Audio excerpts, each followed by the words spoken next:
Lady vous écoute. Aujourd'hui, nous parlons de la santé des femmes en Afrique avec deux invités qui ont accepté de participer à ce programme.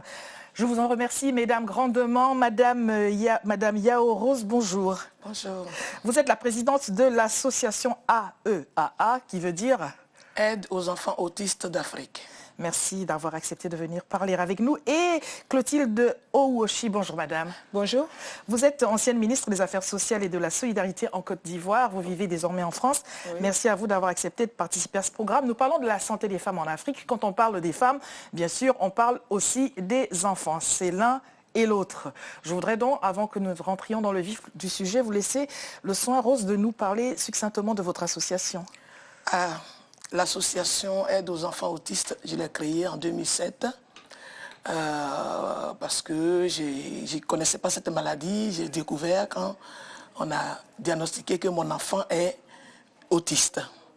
Et j'ai vu qu'il y avait des aides ici. Et si je n'ai jamais entendu parler de cette maladie, je me suis dit c'est qu'on n'est pas aidé en Afrique. Donc c'est comme ça que j'ai commencé à me documenter sur la maladie et tout. Et puis j'ai commencé à rentrer dedans. J'ai créé l'association pour aider les enfants et leurs parents en Afrique. Alors en préparant cette émission, je vous disais que certes les femmes sont engagées au chevet des enfants, des personnes âgées, de leur famille, et souvent elles en oublient pratiquement ce qui concerne leur propre santé. Êtes-vous d'accord avec cela? Oui. La plupart du temps, déjà il y a la maternelle, la maman qui veut que son enfant soit en bonne santé. L'enfant est malade, donc elle ne pense même pas à aller consulter un médecin ou faire quelque chose pour elle-même. Même nous qui sommes ici, oui. Vous vous confessez là. Nous allons donc vous donner la parole, Madame Ouoshi. Déjà, la femme que vous êtes-vous d'accord qu'en effet, êtes-vous d'avis qu'en effet les femmes parfois s'oublient tout simplement parce qu'elles sont débordées de tâches, d'autres considérations. Et puis ensuite, c'est la ministre, l'ex-ministre qui va parler. Oui, merci beaucoup. Je pense qu'effectivement, les femmes s'investissent énormément dans la prise en charge de leurs enfants, mais surtout de la grande famille. Vous voyez, si on devait quantifier le nombre d'heures que les femmes passent au travail, quand je dis le travail ménager, du lever du jour jusqu'au soir, ben aucun patron ne peut payer cette tâche-là importante que les femmes accomplissent du lever du jour jusqu'au coucher du soleil. Et à l'échelle macro-sociale, là cette fois-ci c'est la professionnelle, quand vous devenez ministre des Affaires sociales et de la solidarité, est-ce que vous avez déjà ce que nous venons d'évoquer verrouillé au fond du cœur, ou est-ce que c'est sur le terrain aussi que vous mesurez l'ampleur de la situation? Sur le terrain, on mesure l'ampleur de la situation, parce que si je dois prendre quelques statistiques au niveau des femmes, surtout en matière de décès de femmes en couche, c'est-à-dire les femmes qui décèdent pendant qu'elles donnent la vie. Oui. On a plus de 547 femmes qui décèdent pour 10 000 naissances vivantes. Ce qui est beaucoup quand même. C'est énorme. Oui. Ici, dans les pays développés, on a peut-être 1 ou 2 femmes qui décèdent en couche, mais dans nos pays africains, le chiffre est très important. Et aussi l'indice synthétique de fécondité au niveau des femmes en Afrique aussi est encore très élevé. Si je prends le cas de la Côte d'Ivoire, ça tourne autour de 5 à 6 enfants par femme. Et tout ça, ça épuise la femme, les maternités rapprochées, les grossesses précoces ou tardives aussi, jouent un rôle néfaste sur la santé des femmes. Alors, 1 ou 2 cas en France et bien plus en Afrique. Grossesses nombreuses, c'est vous, Madame Yao?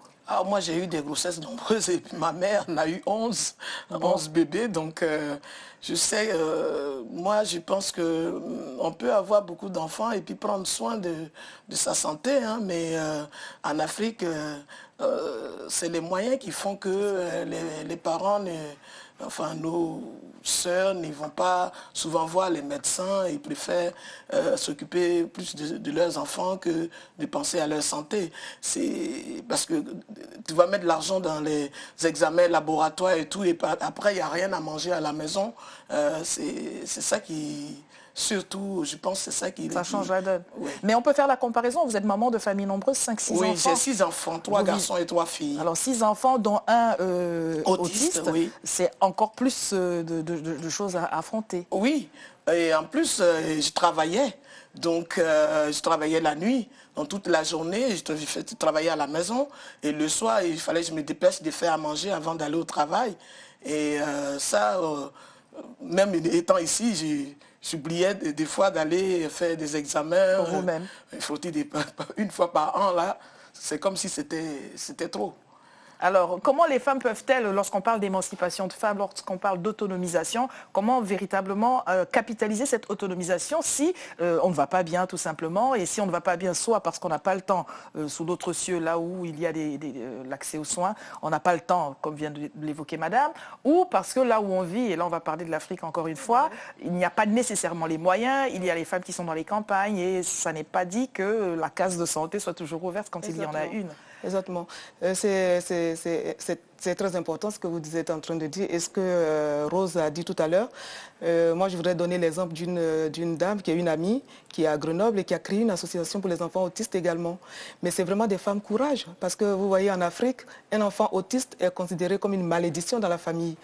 Cet enfant qui ne parle pas, généralement on les assimile à des enfants serpents, on leur attribue plein de noms, on les stigmatise, ouais. Et les mamans souffrent, le père, c'est un peu différent. Généralement, les pères se sauvent tout de suite quand il y a ce genre d'enfant dans la famille.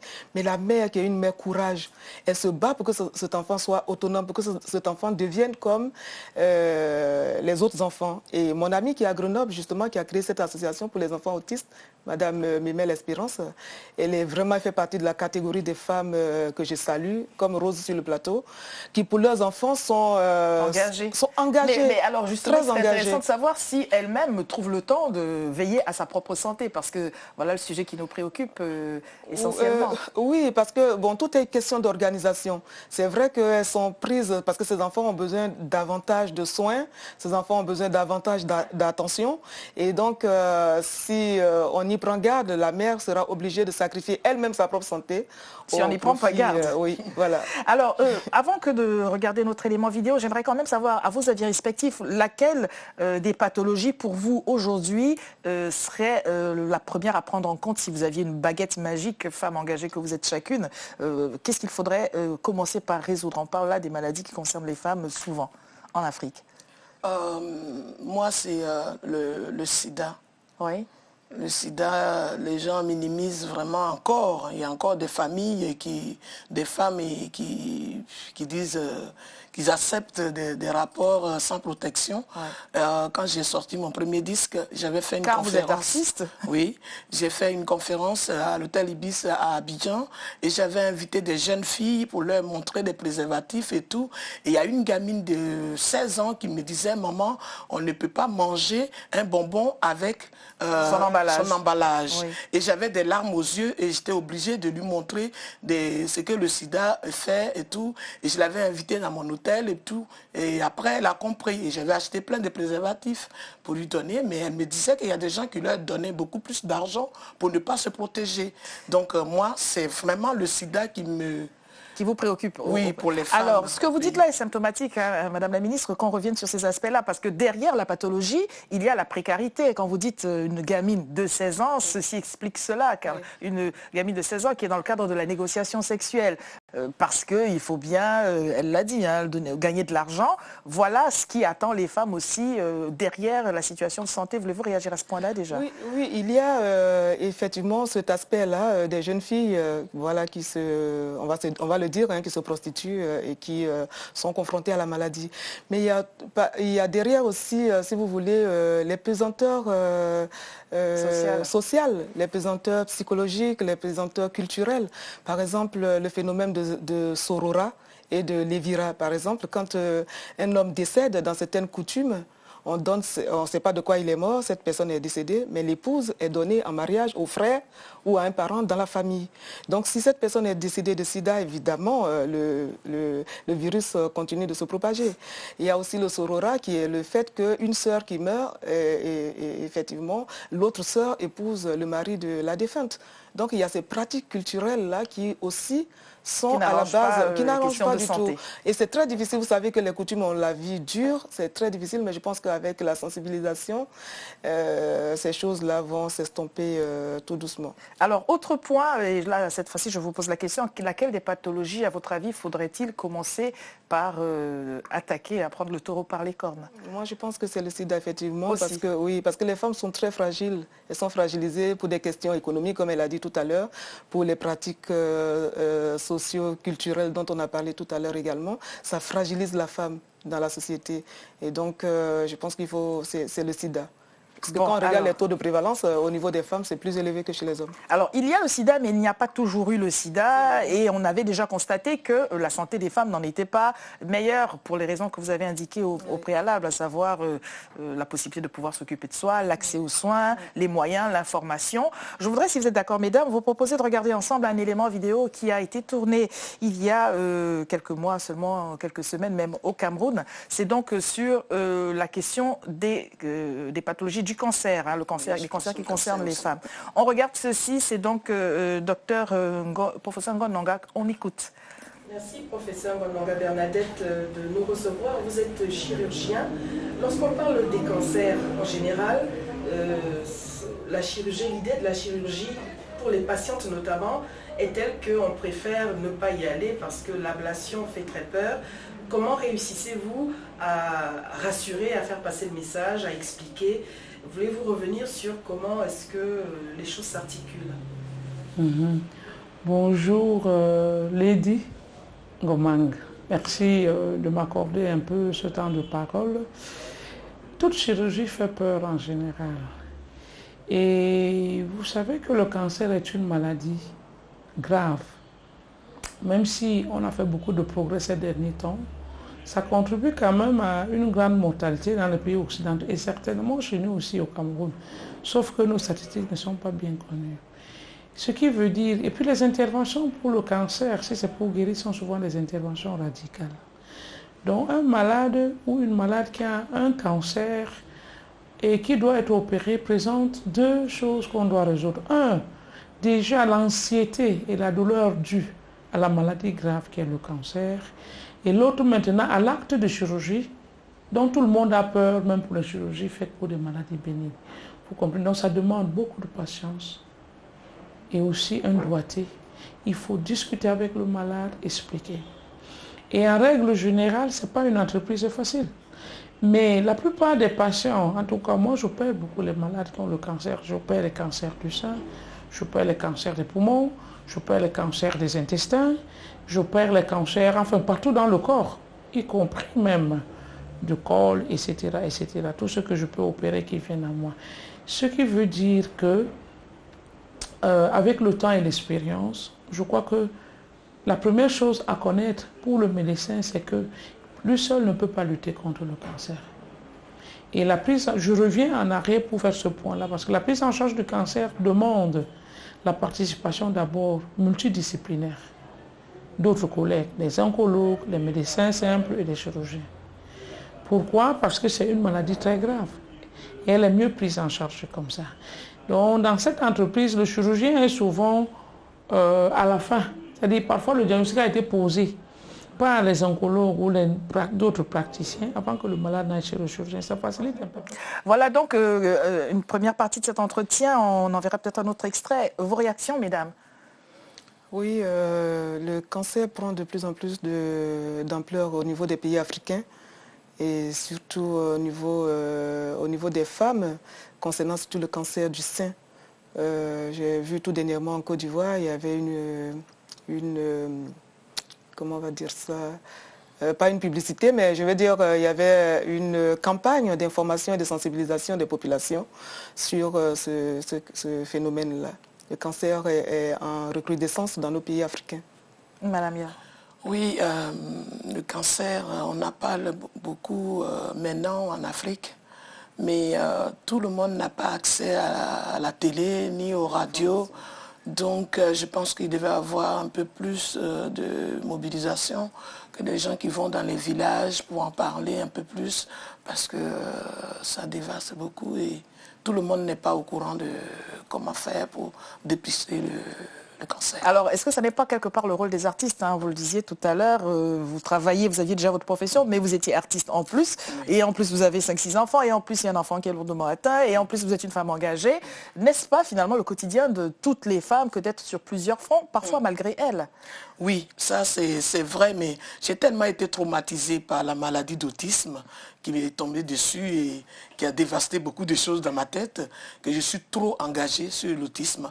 Et dès que j'attends un enfant autiste, même si j'ai 10 € sur moi, je pense que les 3 ou 4 € vont aller chez la maman et je garde 6 pour moi et mon fils. Je suis trop engagée sur ça que je ne veux pas vous mentir. Le cancer, quand je chante et tout, j'en parle pas. Vous êtes sur l'autisme. Voilà. Et il faut bien choisir sa bataille. Alors, vous le disiez aussi, c'est parce que vous faisiez des concerts que vous pouviez lever des fonds afin de pouvoir assister ces enfants-là. C'est au Bénin, mais aussi en Côte d'Ivoire. Oui.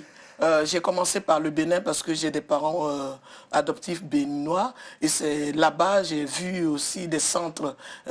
Au Bénin, ils sont vraiment en avance par rapport à la Côte d'Ivoire. Ouais. Ils ont beaucoup de centres d'enfants autistes. Donc c'est dans les centres que je suis allée et j'ai choisi quelques enfants que je m'occupe d'eux et j'ai aussi 25 enfants en Côte d'Ivoire. Bon, vous n'avez pas que 5-6 enfants, vous avez 25 enfants, plus les vôtres et plus d'autres à venir encore. J'ai beaucoup d'enfants autistes, oui. Clotilde Ouochi, vous avez à votre actif cet ouvrage paru chez L'Harmattan, c'est bien cela. L'assurance maladie universelle en Côte d'Ivoire. Qu'est-ce qui a initié, cet ouvrage ?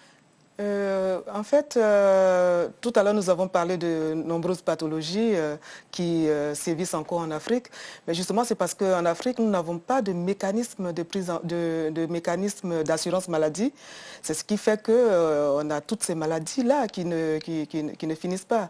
Si vous vous rappelez bien, dans les pays occidentaux, dès le 19e siècle, ils ont mis en place des mécanismes d'assurance maladie pour essayer de faire reculer la maladie. Et on a vu que l'espérance de vie dans les pays occidentaux est très élevée. Les gens vivent jusqu'à 90 ans, voire 100 ans. Or, en Afrique, quand je prends le cas de la Côte d'Ivoire particulièrement, l'espérance de vie tourne autour de 46 ans. Donc, il faut mettre des mécanismes qui, ailleurs, ont permis d'améliorer le bien-être des populations. Il faut aussi l'initier en Afrique parce qu'en Afrique, on a besoin de, si vous voulez, de ces systèmes-là. Et j'ai écrit ce livre, L'assurance maladie en Côte d'Ivoire, pour parler de mon expérience parce que quand j'étais au gouvernement, c'était de ce projet-là que je m'occupais. Faire en sorte qu'il y ait un mécanisme d'assurance maladie en Côte d'Ivoire. Et puis vous avez un autre ouvrage aussi, Côte d'Ivoire, on ira jusqu'au bout. Alors, pour ne pas rester seulement dans ce sujet-là, mais faire le lien avec ce dont nous parlons, on ira jusqu'au bout pour trouver des solutions à la santé des femmes. Est-ce que la question de santé n'est pas un facteur finalement discriminant, malgré soit à l'échelle individuelle, mais à l'échelle encore une fois macro-sociale? Oui, c'est pour ça que moi, je suis une militante, si vous voulez, des droits des femmes. Et ce militantisme me conduit à faire la promotion de l'assurance maladie. Parce que je pense que le salut de l'Afrique, le salut des femmes africaines passe par l'assurance maladie. Cette assurance maladie qui permet à tout le monde de ne plus avoir peur du médecin, faute de moyens, parce que les gens ne vont pas à l'hôpital, parce qu'ils n'ont pas d'argent. Les mécanismes que les Occidentaux nous ont imposés en Afrique jusqu'à aujourd'hui en matière de santé ne permettent pas aux Africains de s'approcher vraiment de l'hôpital. Au contraire, ça repousse les Africains. Parce que quand tu vas à l'hôpital, tu es obligé de payer et la consultation, et les médicaments, et les soins de santé. Or, s'il y a une mutualisation, vous voyez, de toute la dépense de santé, chacun y contribue selon ses capacités. Et cet argent mis dans un panier permet de financer les soins de santé. Et chacun peut aller tranquille devant l'hôpital sans crainte. Que pensez-vous, Rosiao, de ce projet-là? Parce qu'en attendant qu'il se mette en place, on dit que le temps des usagers n'est pas le temps de l'administration. En attendant les beaux jours où tout cela sera, comme Madame l'indique, la vie passe, le temps passe, les femmes sont malades. Oui, avant que l'émission ne commence, je lui disais que j'ai ma grande soeur qui est dans un village. Oui. Et elle avait peur de me demander de lui envoyer de l'argent pour aller voir le médecin. Elle a vu une dame qui vendait des médicaments sur la tête. Elle a acheté des médicaments. Elle ne sait pas ce que c'est. Elle dit j'ai mal ici, j'ai mal ici. La dame lui donne, elle a pris des médicaments et j'ai failli la perdre. Donc c'est parce qu'il n'y a pas de couverture sociale que les femmes font ce genre de trucs. Mais tout de même, pour en revenir à ce que vous énonciez tout à l'heure, quand bien même il y a des couvertures sociales, c'est le cas des femmes en France, toutes les femmes, pas seulement les femmes de la diaspora, toute femme vous dira j'ai oublié d'aller voir le gynécologue, j'ai oublié de faire mon contrôle technique, et en fait on va voir le médecin quand on a pratiquement le couteau sous la gorge. Donc ça n'est pas forcément le dispositif qui va régler le problème. Ne faut-il pas regarder ailleurs pour trouver un appui et pouvoir déceler ce qui fait que les femmes ne prennent pas soin d'elles suffisamment? Mais vous avez déjà trouvé là tout à l'heure, avec nos enfants, avec nos maris qui sont aussi nos bébés, et tous ceux dont on s'occupe à la maison, souvent on s'oublie. Et je peux vous dire, moi j'ai un retard là, je ne sais pas, la dernière fois je suis allé voir un médecin. Donc c'est ça, mais si on a la couverture sociale, et je pense que ça peut aussi avancer les choses. Parce que quand le porte-monnaie est vide, on n'a pas envie d'aller chez le médecin. Tu vas aller, il faut payer le médecin, il faut payer les examens, il faut tout payer. Donc voilà. Il est beau le 21e siècle, on annonce son retard à la télévision, mais c'est une bonne chose. De toute façon, comme on dit, quand le bébé va pleurer, on saura qu'il est là, ça n'est pas la peine de le cacher. Alors plus sérieusement, en allant à la fin de cette émission, quelles sont les perspectives, madame? Vous avez donc cet ouvrage-là, certes, mais d'ici à ce qu'on en vienne là, que pensez-vous qu'il soit possible? Comment pensez-vous que les femmes puissent en tout cas rentrer, se réconcilier avec leur propre santé et en prendre soin? Oui, aujourd'hui dans les pays africains, il y a ce projet d'assurance maladie parce que la communauté internationale a décidé ainsi.